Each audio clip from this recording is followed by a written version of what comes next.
Alright, since apparently we're going to need to do, what are those called, bloopers, because I messed up at the start. We'll do the Mr. Rogers. Come closer, children. We're going to talk really quick today about ear tagging. So these are for sheep. So we have some sheep here that are getting ready to be added to the flock officially. Meaning they're going to stick around to be used for breeding purposes. So ignore the donkey in the background. So these guys are going to get new tags.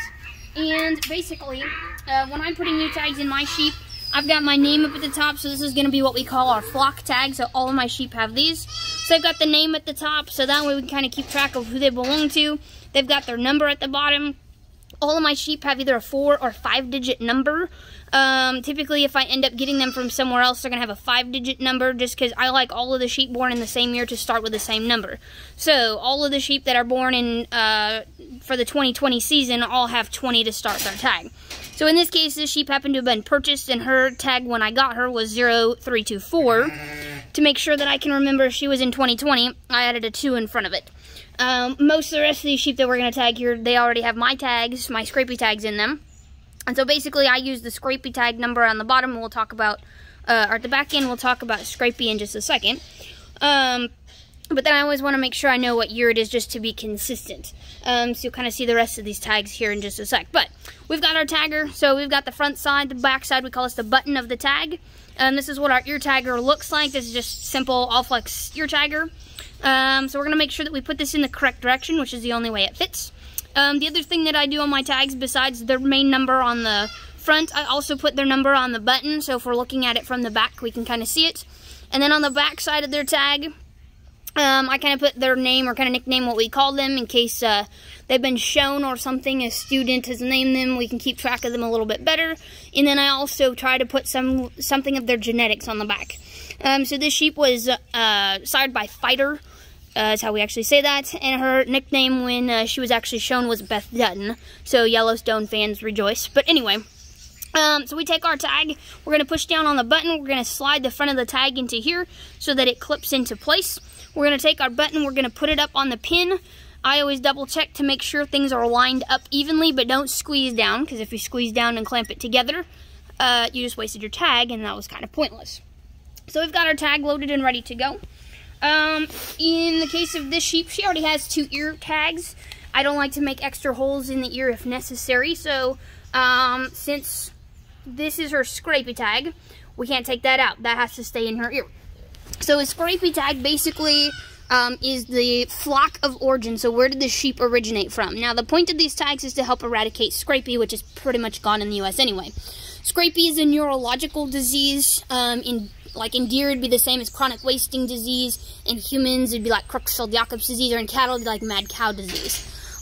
We don't really have to worry about that anymore, but when they were starting to eradicate it or basically get rid of it in the United States, one of the ways they helped trace kind of where it started and originated from was through these Scrapie tags. So these are actually something that the USDA kind of helps with here. So you'll see we've got the USDA symbol on top. As it says on the bottom, it's unlawful to remove the tag. So all Scrapie tags have 2 numbers on them. They have what we call our flock ID. So in this case, this sheep originated from the flock with the ID IA5699, and her individual tag number is 0324. And then typically on the back, you'll probably have the individual number again. Some people will put the name. So in this case, the sheep originated from the Stutzmans. Sometimes it'll have both the flock number and the ID number, individual number on the back. It just kind of depends. Sometimes it'll be blank and people will write in, but there's always on at least one side of the tag both of those numbers and the USDA symbol, and most people get their tags from Premier, so Premier also puts their little logo down on the bottom. That tag has to stay. Can't go anywhere, okay? This other tag that the sheep has in her ear here, this is actually an FFA tag because she was shown. This sheep, not likely to get shown again. If she was, she'd have to be shown as a yearling ewe. But at this point, hopefully she is bred, hopefully she's pregnant and going to be going into the ewe flock instead. If she were to get shown again, she would have to get a new ear tag anyway. So this tag basically becomes obsolete. So we're actually going to remove this tag, and we're going to put in her flock tag. Now to do that, you can get a tag remover, which usually works really easy. I actually don't have an ear tag remover. in my possession at the moment. You could just use a knife, which I'm a little scared to use sometimes with students around. I don't want to accidentally slice through anybody or through a sheep's ear, so a scissor works just fine. So usually I go kind of on the back side of the ear, flatten it out, and then just cut through the tag, making sure that I don't get any of the sheep's ear in the process. That's how we quick remove it. I always pick up the extra by my foot from the ground. That way we don't make a mess. Put it in my little box here. So now we've got a hole in the ear ready to go. Now typically when we're putting ear tags in a sheep's ear anyway, and most of the time cattle ear as well, or pig ear, we try to shoot kind of for the center part just below the ridge in the ear. And so this would be an ideal location for this hole. Now my goal is, again, not to punch more holes in the ear than necessary. So I'm basically going to shoot right for that same hole. I like to put it, people are different, some people do this differently. I like to put it so the big part of the tag is facing or the same direction as the sheep. So when they're looking at me, I can read them, which is also part of why I put the number on the back button so I can see their number either direction. Some people put really big tags to make sure they can see things better. I don't like really big tags in the case of sheep because I think they get caught on stuff and they get ripped out easier. So my goal is to have a tag big enough I can see stuff on it, but not too big where it's going to get caught a bunch of places. So this is kind of an ideal location in her ear. Since she already has the hole in her ear, I'm going to kind of flip it this way and kind of navigate my pin right to the opening. That way I don't accidentally punch through. I'm going to make sure I've got her ear pulled back so I don't accidentally punch the fold. And we'll just clip it together. No fuss, no muss. And she's got a new ear tag and is kind of ready to go.